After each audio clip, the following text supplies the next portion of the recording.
शांति की तलाश में मैं निकल लिया गोवा की तरफ। विमान पर बैठने से पहले पेट पूजा की, वो भी केले खाकर। दिल्ली को अलविदा कहकर मैं चढ़ लिया अपने उड़ान खटोले पर। ऊपर जाकर पता चला कि हमारे गद्दों की रुई यहीं से जाती है। जो फ्रेंच फ्राइज मैंने अभी 5 साल पहले ही खाने शुरू किए थे, पता चला कि उनका आविष्कार 300 साल पहले ही हो चुका था। गोवा एयरपोर्ट पर मैंने एक लावारिस बैग देखा और मैंने तुरंत इसके लिए सीआईडी वाले प्रद्युम्न ताऊ को फ़ोन लगा दिया। सुबह सुबह मेरे साथी ने बताया कि हम गोवा सोने नहीं समुंदर देखने आए हैं। जब पूरा गोवा सो रहा था तब मैं होटल त्याग कर सड़कें नाप रहा था। रेतीला समुंदर पार करने के बाद मुझे पानी का समुंदर दिखा। देखते ही मैं उसकी तरफ दौड़ा और उसे गले लगा लिया।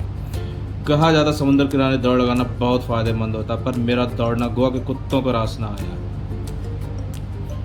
और मैंने कुत्तों को समझाया कि भाई अभी शांत हो जाओ, चले जाओ, शाम को हम पार्टी करेंगे, चिल करेंगे। और मेरी बात कुत्तों ने मान ली। रास्ते में किस्मत से चाय वाले भैया मिल गए और मैंने चाय की चुस्की लेना शुरू किया। शाम को हम पहुंच गए पटजी के एक क्रूज पर, जहां नाच गाना हो रहा था। मैंने कहा मैं तभी खुश रहूंगा जब जय श्री राम वाला गाना बजेगा। और ये बात मेरी डीजे वाले भैया ने मान ली और मुझसे कहा कि आप क्या यूपी से आए हैं?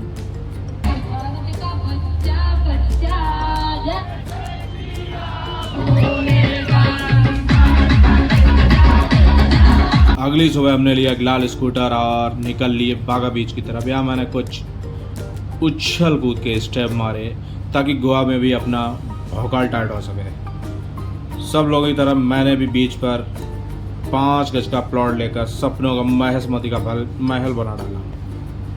कुछ पत्थर दिल लौंडे मिट्टी में दिल बनाकर जीत का जश्न मना रहे थे। बुढ़वा कहीं के राजा बाबू। बीच पर अदरक वाली चाय न मिलने पर मैंने गोवा सरकार के खिलाफ नारेबाजी कर दी। फिर मुझे फलाहार देकर चुप कराया गया और मैं चुप भी हो गया। फल खाने के बाद मैं बीच पर गया और गाय माता का मैंने आशीर्वाद लिया। आशीर्वाद लेके मैं आगे बढ़ गया। एक बूट जो पानी के बाहर खड़े थे, मैंने सोचा क्यों ना इसे धक्का दिया जाए। तभी पीछे से आवाज़ आई कि पेल दिए जाओगे। मैंने उस शख्स को झप्पी दी और अपने आगे सफ़र की तरफ चल दिया।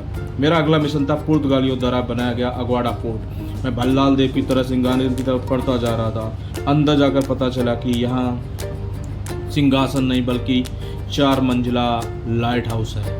तो मैंने लाइट हाउस से कहा कि मुझे गले लगा लो, पर उसने जवाब नहीं दिया।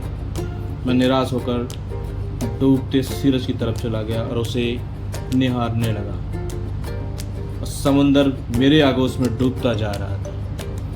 शाम को जब होटल लौटा तो पापड़ सूप से ही भूख मिटानी पड़ी। हो।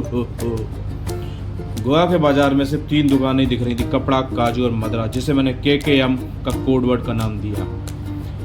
और अंत में मेरी नज़र इन नेम प्लेटों पर पड़ी जो मुझे ठाकुर ठाकुर कहकर बुला रही थी। 2 मिनट के लिए मेरे अंदर का ठाकुर भी जागे। फिर पता चला कि आज गोवा में हमारी आखिरी शाम है और मैंने दुखी होकर गोवा को अलविदा कहा। Bye bye Goa.